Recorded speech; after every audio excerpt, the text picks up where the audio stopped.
Durante 2018 hubo una noticia que impactó a todo el mundo en el país, pues El Salvador y Taiwán rompían relaciones comerciales. Pero ¿acaso había un tratado de libre comercio con Taiwán?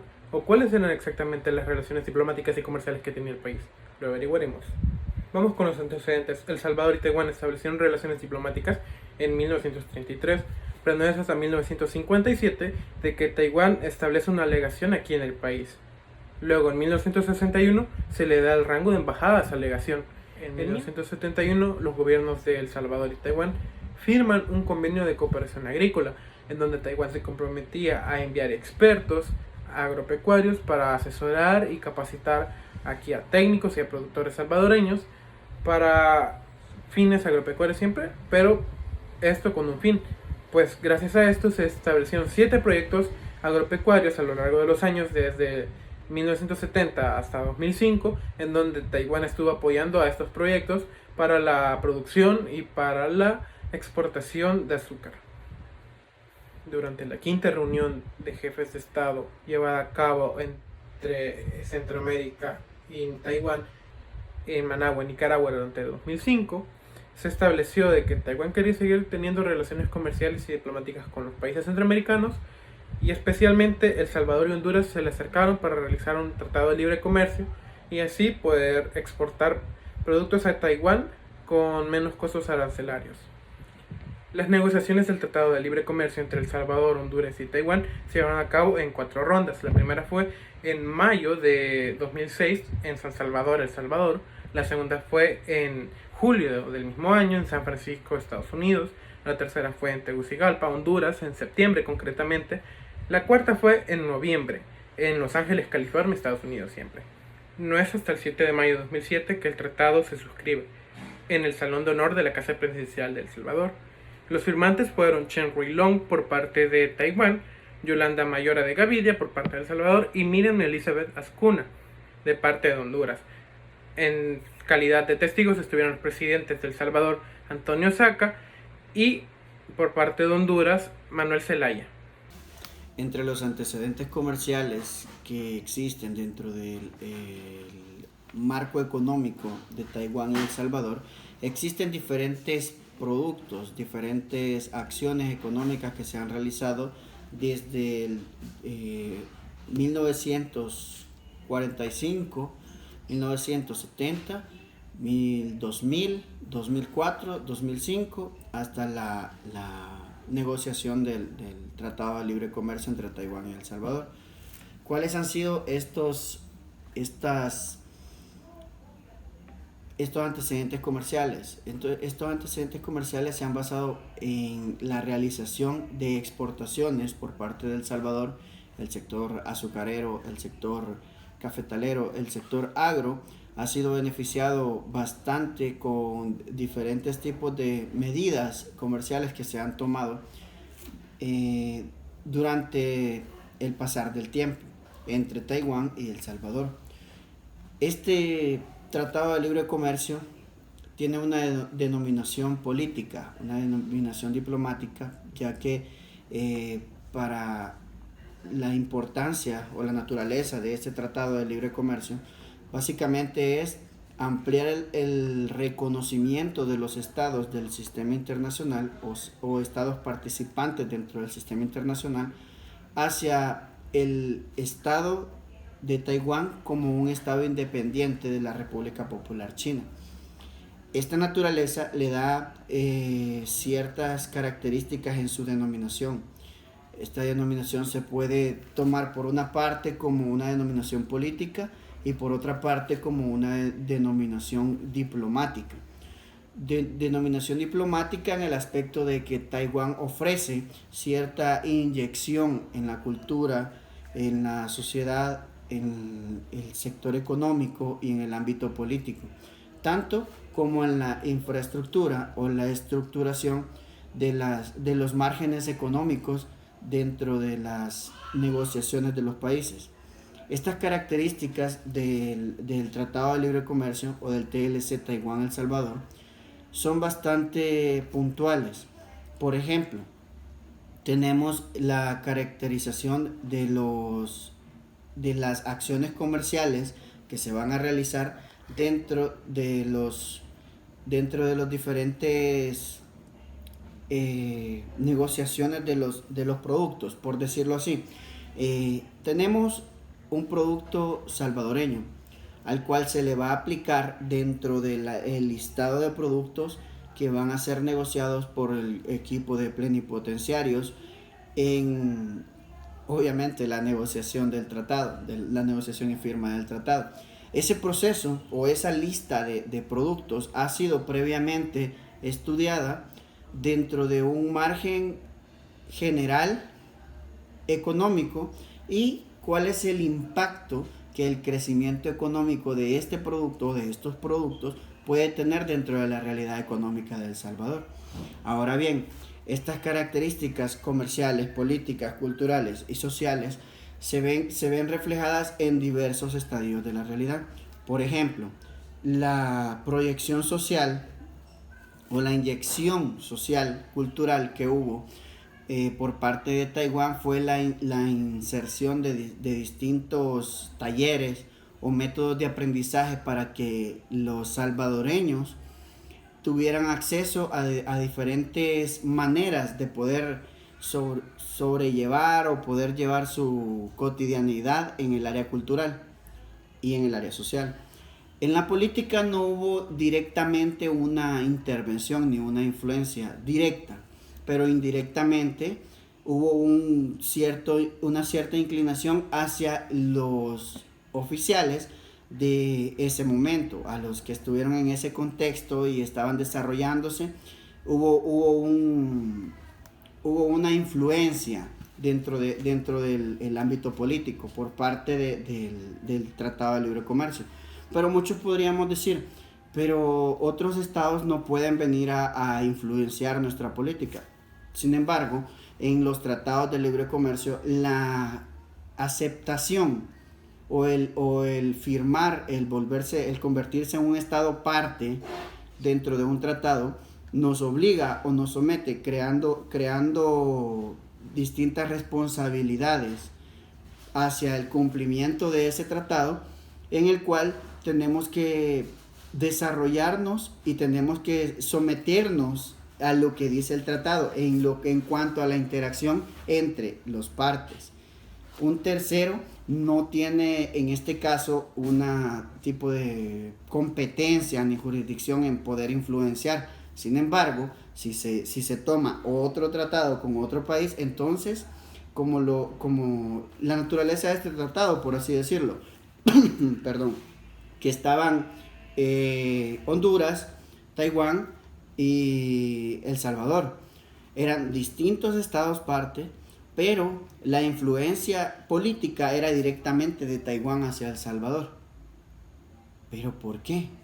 Porque dentro de la negociación o el equipo de plenipotenciarios, cuando se negoció y firmó ese tratado, hubo una influencia ideológica dentro del carácter de la firma.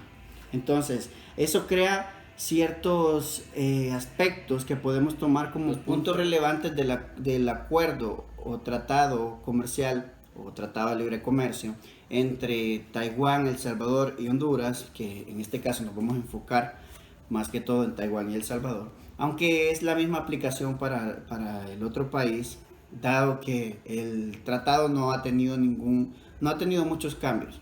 Durante mucho tiempo, estuvo 7 años en la disposición en suspenso, por así decirlo, no había entrado en vigencia. La entrada en vigor fue hasta pues ya en 2018, pero hay unos puntos relevantes de este acuerdo que deben ser tratados también de manera muy cautelosa.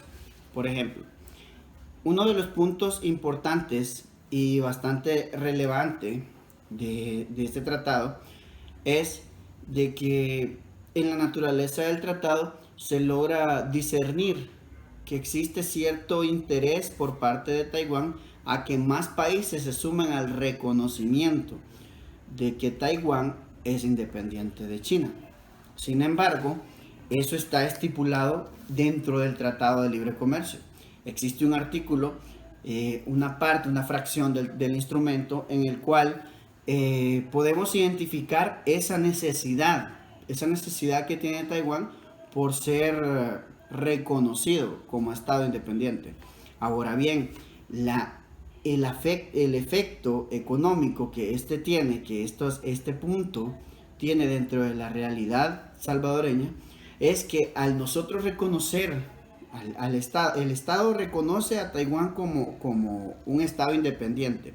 Entonces, al suceder ese acontecimiento, básicamente estamos dándole la espalda a otros estados que también pueden tener una proyección económica o un impacto económico grande, no solamente en el sector agro, el sector azucarero, al café o a diversos productos, sino también en la realidad articulada dentro, ya tomando en cuenta también a toda Centroamérica, tomando en cuenta el mercado común, una preponderancia del mercado común centroamericano, algo que se pueda integrar regionalmente. Y esto pudo haber sido valorado dentro del Parlacen, cosa que no pasó, pero sí debe de quedar ahí, mencionado, ¿verdad? Que se debe de hacer un poquito de énfasis en ese asunto. No, o sea, no se puede solamente contraer relaciones diplomáticas con un Estado y rechazar relaciones diplomáticas con otro. Debe de haber una negociación, un consenso en el cual se pueda proyectar una negociación de unas relaciones parciales o relaciones imparciales, se podría decir. De ambas maneras, pues se puede utilizar el concepto debido a que podemos parcializar las relaciones diplomáticas y las relaciones económicas en segmentos dentro del instrumento. Sin embargo, este es un tema que no se tocó dentro de la negociación del Tratado de Libre Comercio Taiwán-El Salvador, y pues gracias a eso estuvimos dando básicamente la espalda diplomáticamente a China, a otros países, otros estados que no reconocían a Taiwán como un estado independiente. Esto quiere decir que tiene un efecto negativo en las relaciones económicas y relaciones políticas del Estado salvadoreño. Sin embargo, hay que tener en cuenta también cuál va a ser el impacto económico que va a tener este Tratado de Libre Comercio, o que tuvo el Tratado de Libre Comercio, para poder arriesgarse, a tener participación, a formar parte de ese tratado. Hablando sobre aspectos relevantes en el Tratado de El Salvador con Taiwán, podemos recalcar la eliminación de los aranceles sobre muchos productos comercializados entre los dos países. Esto representó una oportunidad para que las empresas salvadoreñas ingresasen a un mercado de más de 23 millones de personas, facilitando así el comercio de servicios. Estos incluyeron servicios financieros, de telecomunicaciones, de transporte y de construcción.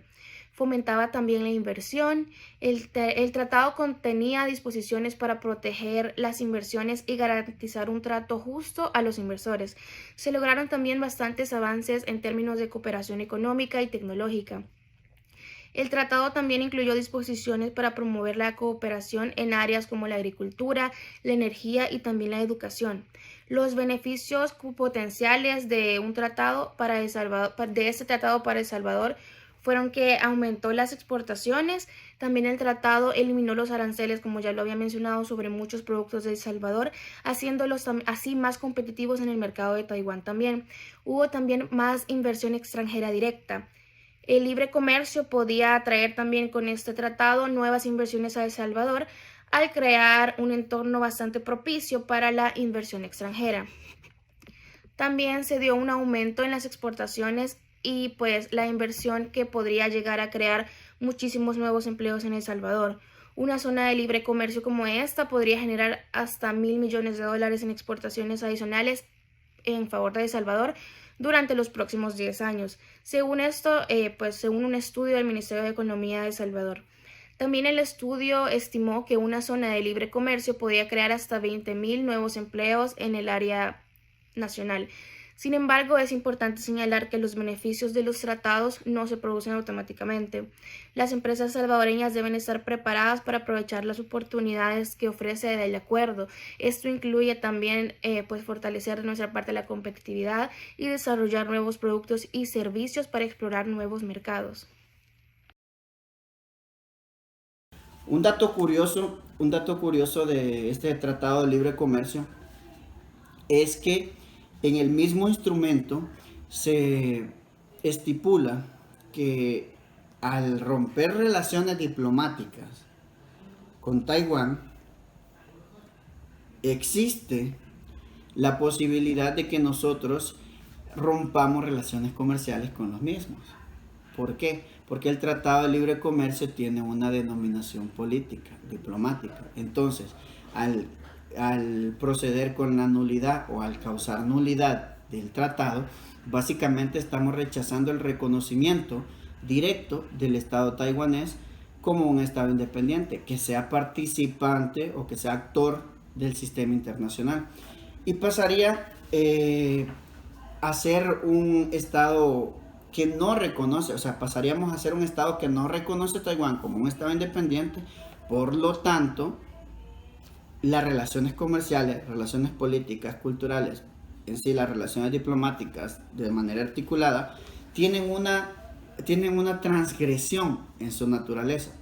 Esa transgresión hace de que exista un punto en el cual la realidad se encuentra estable, pero en ese punto que se rompen las relaciones diplomáticas, la realidad empieza a decaer en cuanto a las relaciones entre Taiwán y El Salvador.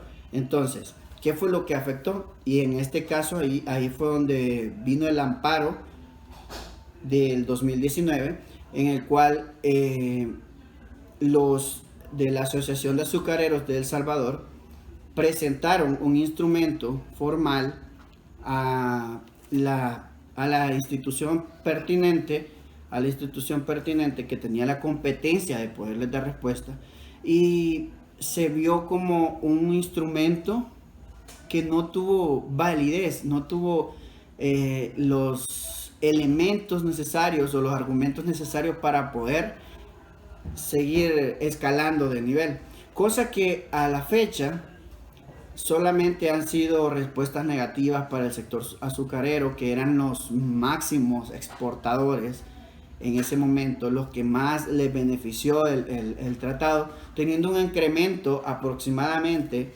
de exportaciones en azúcar en el periodo de el 2017 al 2019 tuvieron un incremento del 48,6%. Estos datos son extraídos del Banco Central de Reserva, de la sección del CIEX, del Centro de Importaciones y Exportaciones de El Salvador.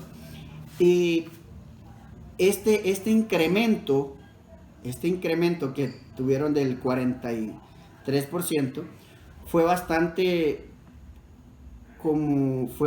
importante, fue bastante fundamental para que este sector se mantuviera dentro de una línea de importaciones mensuales y, si es posible, semanales, bastante fluctuantes. Entonces, al cortar relaciones con el Estado taiwanés, se cortó ese canal económico que estaba dando bastante preponderancia al sector azucarero y al sector agro. Entonces, cuando nosotros como Estado renunciamos a las relaciones diplomáticas e instauramos relaciones diplomáticas y comerciales con otro Estado, el cual fue la República Popular de China, la República Popular de China solamente puso una condición y dijo explícitamente que no se tendría tratado de libre comercio ni relaciones comerciales mientras El Salvador siguiera manteniendo relaciones comerciales o diplomáticas con el Estado taiwanés, que en ese caso pues no es reconocido como un Estado soberano por parte de la República Popular China.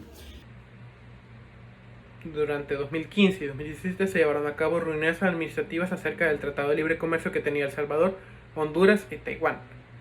y todo se miraba muy prometedor. Pero en 2018, El Salvador, en conjunto con el gobierno de Salvador Sánchez Serén, deciden establecer relaciones comerciales con la República Popular China, que bajo el mandato de una sola China, establecen romper cualquier relación comercial y diplomática con Taiwán si es que quieren llegar a establecer un tratado de libre comercio entre la República Popular China y El Salvador. Actualmente solo el proceso de renuncia del Tratado de Libre Comercio entre El Salvador y Taiwán se llevó a cabo el 21 de agosto de 2018. De hecho, fue tal rapidez de este proceso de que la embajada cerró y Taiwán se llevó todos sus comprobantes y toda su documentación fuera del país. Se retiraron los embajadores y todas las personas que trabajaban en la embajada. De hecho, la embajada actualmente sigue cerrada y ya solo sirve como un recuerdo histórico de que El Salvador tenía relaciones comerciales con Taiwán, pero ahora ya no, gracias a las relaciones diplomáticas y comerciales que tiene con China. De hecho, el establecimiento de estas relaciones con la República Popular China conlleva que El Salvador ya no reconoce a Taiwán como un país independiente, lo cual es lo que quería China al lograr estas relaciones. Acto en la Embajada de Taiwán en El Salvador, militares taiwaneses cumplieron con el protocolo de bajar su bandera nacional del asta colocada en la sede diplomática en San Salvador. Al fondo. Entonces, en conclusión, básicamente el tratado comercial entre Taiwán y El Salvador tuvo una naturaleza bastante controversial, porque en cuanto tenía una naturaleza económica, era bastante diplomática y a la vez un tanto política, y de hecho las relaciones diplomáticas se rompieron por cuestiones políticas, se rompieron por la falta de apoyo, por así decirlo, hacia el partido oficialista de ese contexto, y pues lastimosamente se rompieron esas relaciones por haber generado cierto descontento político entre los mandatarios del país y sus homólogos en Taiwán. Esto básicamente es un ejemplo, se podría decir, es un ejemplo de cómo debe de hacerse un estudio primero de un análisis bastante minucioso acerca de lo que es los tratados de libre comercio. Debe de realizarse un ordenamiento, no solamente en el sentido de la negociación y firma, luego de la negociación y firma la entrada en vigor, luego ya estipular las leyes que se van a realizar, las acciones comerciales, las causas de nulidad y todo eso, las excepciones. No solamente ese ordenamiento, que ese ordenamiento básicamente es un ordenamiento diplomático con naturaleza o características jurídicas, sino también un ordenamiento social en el cual nosotros como Estado debemos manifestar las necesidades de los individuos y de todos los integrantes que generan una estabilidad en la economía nacional para poder dar un mayor valor por así decirlo, para poder dar un mayor valor en la realidad económica del país. Esta realidad que se está manifestando diariamente, en todo sentido, se manifiesta en la corriente eléctrica, los aparatos electrónicos, se manifiesta en todo lo que utilizamos y todo lo que podemos utilizar para poder producir. Siendo parte de la globalización, deberían de existir acuerdos que no transgredan la política y la cultura sin tener un impacto negativo en los intereses políticos de los mandatarios. Sería como instaurar una institución que también tenga la autoridad plenipotenciaria o los plenos poderes para poder negociar y firmar los acuerdos o tratados comerciales de la región. Gracias.